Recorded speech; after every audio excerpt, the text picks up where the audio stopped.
ایک حدیث سنا دیتا ہوں، اس مسلمان کو عزت دینا کتنا ضروری ہے۔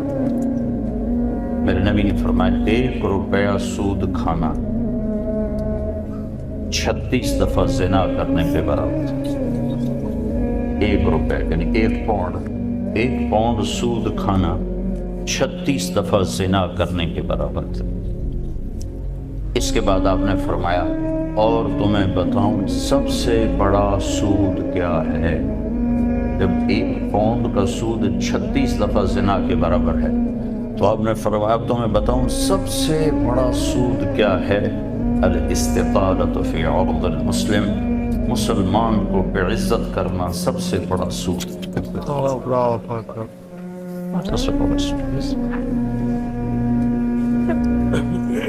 تو پھر نوکر آپ کو پروٹوکول دیں گے، خوشی ہوگی، جنت سے بڑھ کے خوشی ہوگی۔ تو نوکر چلے جائیں گے، پھر اللہ کا اشارہ ہوگا، ٹک ٹک ٹک ٹک ٹک ٹک ٹک دروازے کھلیں گے تو فرشتے آئیں گے، والملائکۃ یدخلون علیہم من کل باب، اب یہ کروڑوں کی تعداد میں آئیں گے، کہیں گے سلام علیکم سلام علیکم سلام علیکم۔ چاروں طرف سے جب سلام ٹھوکیں گے کہیں گے بھائی تم نورانی مخلوق ہمیں سلام کیوں کر رہے ہو؟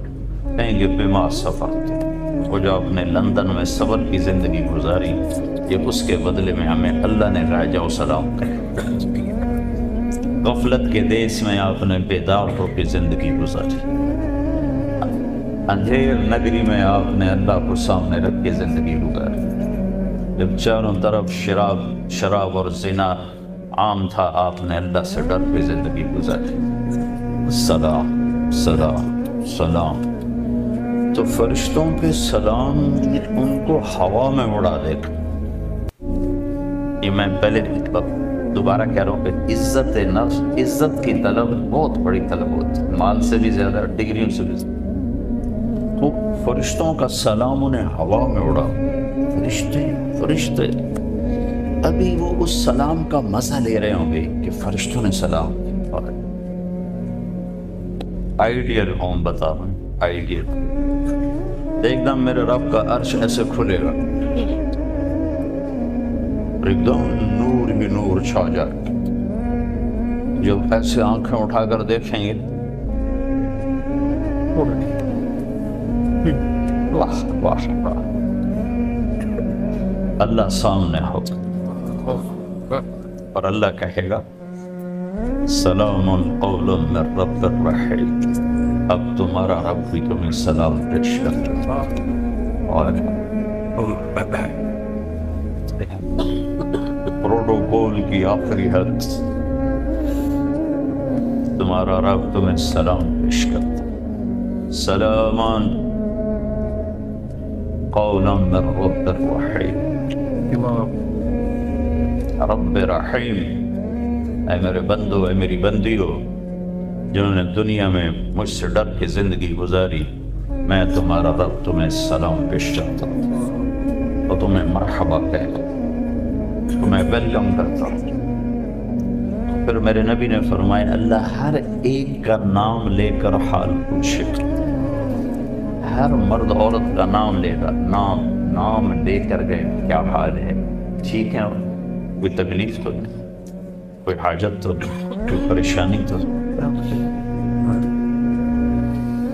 تو جب یہ اللہ کو دیکھیں گے کہیں گے یا اللہ ہم تو تیری عبادت ہی نہ کر سکتے، ہمیں تو پتہ ہی نہیں تھا تو ایسے حسن و جمال والے ہیں، کیا یہ ہو سکتا ہے کہ ہم تو یہ ایک سجدہ کریں جیسے لندن میں کرتے تھے؟ یہ وہی کہہ سکیں گے جو نماز پڑھتے تھے، جو نہیں پڑھتے وہ کیسے کہہ سکیں؟ کیا یہ ہو سکتا ہے کہ ہم تم ایک سجدہ کریں جیسے دنیا میں کرتے تھے؟ تو اللہ تعالیٰ فرمائیں گے میرے بندو اب پوزیشن بدل چکی ہو، حیثیت بدل چکی، حیثیت، پوزیشن۔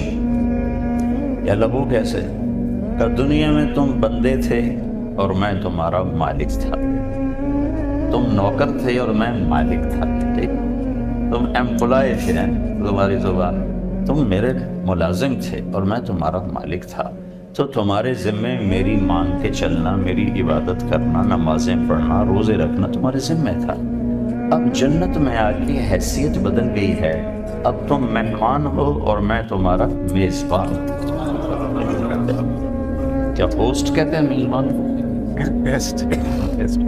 اب تم میرے لیے مہمان ہو، میں تمہارا ہوسٹ ہوں، اور مہمان کو تکلیف نہیں دی جاتی، مہمان کو بٹھا کے کھلایا جاتا ہے۔ جاؤ کلو واشربو، کھاؤ پیو، ہنیہا، ہنیہا کا کیا مطلب ہے؟ کھاؤ، ہر لقمے کی لذت پہلے سے زیادہ پاؤ، کھاؤ، کھانے کے بعد پخانا پوائٹ، پیو، ہر گھونٹ کی لذت پہلے سے زیادہ پاؤ، پیو، پینے کے بعد پیشاب کوئی، بیماری کوئی۔ پینے پلانے کی بھی 3 محفلیں قرآن نے بتائیں کہ یہاں شراب نہ پیو، آپ کے یہاں عام ہے، اس لیے ہر دفعہ میں بتاتا ہوں کہ اللہ کرے آگے والی سوچ دل دماغ پہ چھائی رہے کہ یہاں میرا رب ہر اس چیز سے روکتا ہے جو انسانی وقار کو ختم کرنے والی اور انسانیت پہ داغ۔ تو یہاں کہتا شراب نہ پی، آگے کیا ہوگا کہ وہاں تمہیں 3 مجلسیں دیکھنے کو ملی، 3۔ ایک کون سی ہے؟ ان الابرار یشربون من کأس کان مزاجها کافورا، وہاں دیکھو گے نیک بندے بندیاں خود اپنے ہاتھوں سے ڈال کے پی رہے ہوں گے۔ یہ جنت کا سب سے چھوٹا درجہ ہے، کیسے ڈالیں گے پیئیں گے، ڈالیں گے پیئیں گے۔ ایک درجہ اس سے اوپر ہے VIP، وہاں کیا ہے؟ وَيُسْقَوْنَ فِيهَا كَأْسًا كَانَ مِزَاجُهَا زَنْجَبِيلًا، وہاں ان کو خدام پلا رہے ہوں، سرونٹس، نوکر، فرشتے، نوکر ڈال کے پیش کر اور سامنے حاضر کر، یہ لیج، یہ لیج، یہ لیج، یہ لیج۔ ایک VVIPs ہوگا، سب سے اوپر کا درجہ، وہاں کیا ہوگا؟ وہاں ہوگا وَسَقَاهُمْ رَبُّهُمْ شَرَابًا طَهُورًا، وہاں اللہ خود پلا رہا، اللہ خود پلا۔